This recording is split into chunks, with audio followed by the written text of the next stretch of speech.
Hola chiquillos, buenas, saludos a todos, espero que se encuentren todos muy bien.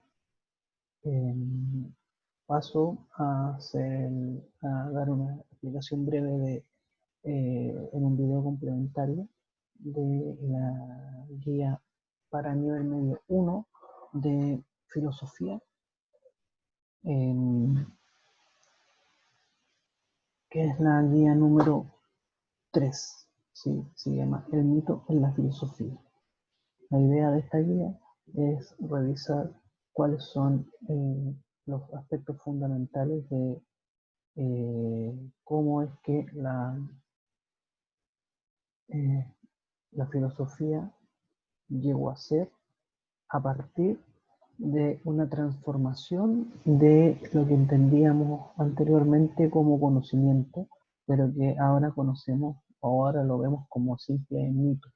El mito eh, es el relato que intenta explicar o dar sentido a la totalidad de la existencia humana o a ciertos aspectos fundamentales de esta existencia. Es decir, por ejemplo, la totalidad de la existencia, el mito que explica por qué existe el mundo, ¿no? O por qué las cosas son como son. ¿Sí? Hay muchos mitos de distintas culturas que explican eso. Pero al mismo tiempo también hay mitos más acotados que explican aspectos fundamentales de la existencia humana. Por ejemplo, mitos que explican la vida y la muerte, mitos que explican el sentido de la vida del hombre en la tierra, mitos que explican eh, la conformación de la comunidad, de cómo es que apareció nuestro pueblo en estas tierras, por ejemplo. Es muy interesante revisar ese tipo de mitos también. Entonces, lo que vamos a hacer es simplemente dar un pequeño paneo, una pequeña lectura interpreta- interpretativa, perdón, de lo que está en la guía de trabajo que les acabo de entregar. Voy a ser lo más sucinto posible. Eh, la unidad todavía es la unidad 1, ¿no? Saber filosófico, una introducción. Y nuestro objetivo con esta guía es reflexionar sobre la naturaleza de la filosofía, específicamente en comparación y contraste con los mitos de pueblos originarios, con las religiones establecidas y con las ciencias. Ojo con eso, si yo en algún momento utilizo y categorizo como mito alguna de las creencias religiosas que ustedes tienen, por favor, es simplemente con un afán pedagógico, no de ejemplificar. En ningún caso estoy tratando de faltarle respeto a nadie. Simplemente tómenlo como un ejemplo y nada más, y después, cuando ya podamos tener clases un poco más tradicionales, vamos a poder conversar cara a cara todos esos asuntos, ¿no? Que son la parte interesante de hacer filosofía. Entonces, el mito en la filosofía. Básicamente, como ya les expliqué, el mito es una especie de relato que explica el origen, ¿no? El mito es el relato fantástico que explica el origen, que explica la totalidad o algún aspecto fundamental de la existencia humana, ¿no? Por ejemplo, el mito de la creación del mundo. Por ejemplo, Dios creó el mundo en 7 días o 6 días y dejó el séptimo día para descansar. O el mito de la existencia, como el mito del sentido de la existencia humana, es decir, la explicación de por qué estamos aquí, pero con un carácter mítico, dándole un sentido fantástico a los fenómenos que nos rodean. ¿Sí? Eso era el mito. Los griegos fueron los primeros de los que tenemos noticia que criticaron esta idea, en el sentido de que no se conformaron con las explicaciones tradicionales, míticas, que se les daban para entender algunos aspectos fundamentales de su vida. Y empezaron a preguntarse, bueno, ¿por qué es de esta manera y no puede ser de otra, ¿no? ¿Por qué los dioses se comportan de esa manera tan caprichosa, tan arbitraria, cuando debiesen, si son los dioses que son y son superiores a nosotros, no deberían comportarse con los mismos errores que tenemos nosotros, por ejemplo? Una de las grandes cosas que se le criticó en su último tiempo de hegemonía al discurso mítico, ¿no? Entonces emerge una nueva forma en Grecia de tratar de entender el mundo, las cosas y la existencia humana y a los hombres mismos. Ese discurso se denominó logos, o usaron para explicarlo la palabra que ellos tenían para decir discurso o razón. Esta palabra es logos. ¿Sí? El logos, para los griegos, significaba al mismo tiempo discurso y razón. Razón no como argumento solamente, sino como racionalidad, como el hecho de que nosotros tenemos razón. ¿Sí? Entonces, así, desde esa idea de que existe un logos que de algún modo se contrapone al mito, que es algo distinto del mito, que intenta dar respuestas de otro orden, que las respuestas que nos ha dado hasta ese momento el mito, es que llegamos a dos discursos que se van formando casi paralelamente. Por un lado el discurso de la filosofía y por otro el discurso de la ciencia. Mientras el discurso de la ciencia intentó generar un conocimiento objetivo sobre la realidad, sobre todo, entendámonos bien, esto se fue diferenciando a lo largo de cientos de años, digamos. En un comienzo filosofía y ciencia están muy amalgamados, muy unidos, entonces es difícil simplemente decir, no, esto es ciencia porque trata de ser conocimiento objetivo de la realidad, y esto es filosofía porque trata de ser un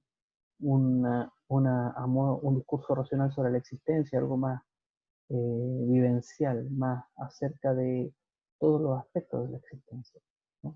Hay una cuestión muy delicada o muy paulatina de diferenciación entre ciencia y filosofía. Pero para lo que estamos tratando de hacer ahora, simplemente intentámoslo de esta manera como se la explico yo. Al mito se le contrapuso el logo como un intento por explicar no fantásticamente, no ficcionalmente, los aspectos esenciales de la realidad y de la existencia humana. Dado que el logos era discurso, argumento, palabra, saber y razón, la capacidad humana de razonar, es que se dividió en dos aspectos fundamentales, en dos discursos fundamentales, o dos formas de usar la razón fundamentalmente distintas, pero para tratar de explicar la realidad. Por un lado la filosofía, por otro lado la ciencia. La ciencia trató de conocer objetivamente la realidad, es decir, pesarla, medirla, cuantificarla. Y por otro lado la filosofía, desde su origen mismo, siempre ha sido un amor por la sabiduría, es decir, de algún modo la filosofía, si la ciencia lo que hace es decir el mito es falso, la filosofía en cambio lo que hace es decir el mito es una forma rudimentaria de contestar las preguntas que ahora yo intento contestar de manera más sofisticada, pero en ningún caso lo separa y lo contrapone y lo deja como mentira simplemente, sino que lo queda siempre mirando, pendiente, y de hecho muchos filósofos de la antigüedad todavía ocupaban ciertos aspectos o recurrían a ciertos argumentos míticos para explicar sus propias ideas, ¿no? Platón es el más representativo de eso, ¿no? Tiene varias cosas, por ejemplo, para explicar, voy a explicarlo en otras guías, pero por ejemplo Platón usa el mito, por ejemplo, para explicar cómo es que conocemos la realidad, cómo es que nosotros como seres humanos nos relacionamos con la realidad. Y tiene un mito que se llama mito de la caverna, que lo voy a explicar en otra guía, es muy bonito. Y por ejemplo, para explicar por qué el ser humano se comporta de la manera que se comporta, él tiene un mito también, explica el comportamiento, hace como una especie de antropología, eh, explicando ese pensamiento a partir de un mito, que es el mito del carro alado.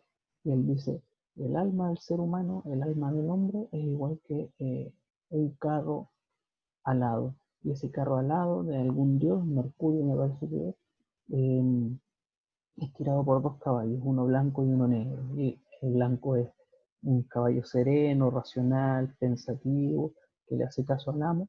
Y por el otro lado está el caballo negro, que es impetuoso, que es porfiado, que de vez en cuando se trata de salir de banda. ¿No? Entonces explica por la dualidad y esta idea como de el bien y el mal en el alma humana. ¿No? Entonces el mito no es simplemente desechado por la filosofía, sino que es utilizado de distintas maneras. ¿No?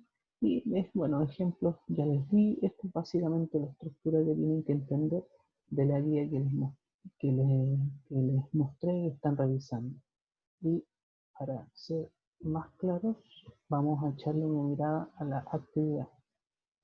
Ahí, entendiendo entonces que los mitos se hacen cargo de explicar de algún modo el origen de la totalidad de la existencia o de algún aspecto fundamental de la existencia, es que esta teórica, la Mircea Eliade, hizo una categorización de mitos. Los mitos, por ejemplo, cosmogónicos, que son los cosmos, que son cosmogónicos, que son los que explican el origen del cosmos, el origen del mundo, el origen de por qué las cosas están organizadas en el mundo de la manera en que están organizadas. Los mitos del origen de la muerte, por ejemplo, los que relatan la batalla de algún ser humano, de algún héroe trágico, de algún héroe mítico con la muerte, su viaje hacia el infierno, hacia el averno y su vuelta, ¿no? Un poco en la línea de, esta película, por ejemplo, Furia de Titanes, en que el tipo tiene como la misión de bajar al infierno para poder volver. ¿Sí? El mito de las curaciones, las plagas, enfermedades, cómo aparece la muerte, el mito de origen y renovación, es decir, la idea de que tiene mucho que ver, por ejemplo, o tuvo mucho que ver esto con la agricultura en la antigüedad, ¿no? Cómo se construían mitos y relatos fantásticos para explicar los equinoccios y los solsticios, ¿no? En el sentido de que servían como parámetro cronológico temporal para poder organizar la siembra, la cosecha, ¿no? Y eso tenía toda una serie de aspectos y relatos, narraciones míticas que le daban sentido a esos fenómenos, ¿no? Y los mitos escatológicos, que son los mitos de el fin del mundo, el comienzo de un nuevo mundo, de la muerte, de cómo se acaba, por ejemplo, bueno, eh, por ejemplo, el arca de Noé, ¿no? Esta idea de que el mundo ha acabado en algún momento por agua, ¿no? Y es solo un reducido número de especies y seres humanos se salvaron a voluntad divina para comenzar nuevamente, ¿no? Son mitos de orden escatológico. Entonces, ¿qué es lo que quiero que hagan? Es una actividad muy básica, muy simple y les va a gustar, me parece. Quiero que lean y si quieren investiguen más, pero este es una versión del mito que yo saqué de internet, el mito de Tren Tren y Cai Cai Vilú, que es el mito mapuche por excelencia, el mito que hemos escuchado todos. Y les puse un par de imágenes para que observen ahí y se inspiren eh, para responder las preguntas, ¿no? Entonces son dos preguntas muy simples, pero abiertas. Ustedes tienen que contestar a partir de lo que me escucharon decir ahora, de lo que van a leer en la guía y de lo que van a investigar si es que les da el tiempo. Por ejemplo, la primera, ¿a qué tipo de mito pertenece la narración de Tren Tren y Caical? Puede ser más de uno, ustedes eligen, ¿no? ¿Qué trata de explicar el mito este de Tren Tren y Caical? ¿Sí? Estas dos serpientes gigantescas que se agarraron y que una sale del mar y trata de ahogar a los seres humanos y la otra viene de las montañas y trata de salvar a los seres humanos haciendo que las montañas suban para que los seres humanos logren subir a ella para no ahogarse y que los que lamentablemente en el mito no logran salvarse, son convertidos en peces y delfines, y los que son salvados por la serpiente de las montañas eh, se convierten en última instancia en los mapuches, ¿no? Entonces, como, ¿qué tipo de mitos, a partir de esa lista que les expliqué recién, de estos mitos, a partir de esos mitos, qué mito es este de Tentrénica y Kai? Puede ser más de uno, ningún problema. ¿Y en qué elementos de la historia basa su elección? Es decir, yo pienso que es un mito escatológico porque incluye esta y esta cuestión en la narración y yo lo interpreto de esta manera. ¿Sí? Por ejemplo, para poner simplemente un ejemplo, el mito de Tentrénica y Kai es un mito escatológico porque lo que hace es explicar de algún modo la muerte de gran parte de la comunidad, ¿sí? A partir de un relato fantástico, pero al mismo tiempo explica eh, por qué nuestra comunidad vive donde vive, ¿no? Vive cerca de las montañas, en este lugar, y por qué somos este número de personas, etcétera, etcétera. Ustedes ahí pueden ir argumentando según les parezca. Pueden usar el espacio que está dispuesto ahí con las líneas, un poco más, no hay problema. Y bueno, queda todo a su disposición, ¿no? El video. De nuevo espero que se encuentren muy bien, que ojalá que no tengan ninguna novedad negativa con el contexto en el que estamos. Y les recuerdo nuevamente que no hay ninguna necesidad de apurarse en la entrega de estos materiales. Mi correo electrónico, eh, ustedes pueden entregar este material en los tiempos en que, primero que nada, la autoridad lo permita, y segundo, eh, cuando ustedes tengan tiempo y sea seguro para ustedes ir al colegio. ¿Sí? Quedemos claros en que lo primero es que ustedes se cuiden. ¿Sí? Después vamos a arreglar todo lo demás. Profe Jorge, filosofía, no, perdón, filosofía @gmail.com. Ese es el correo electrónico con el que yo estoy trabajando para que ustedes se comuniquen conmigo. ¿Sí? Eh, no sé, si tienen alguna duda me la hacen llegar por este medio, no hay ningún problema. Yo puedo hacer otro video explicativo con alguna duda, alguna pregunta que me envíen, no tengo ningún problema en realizar.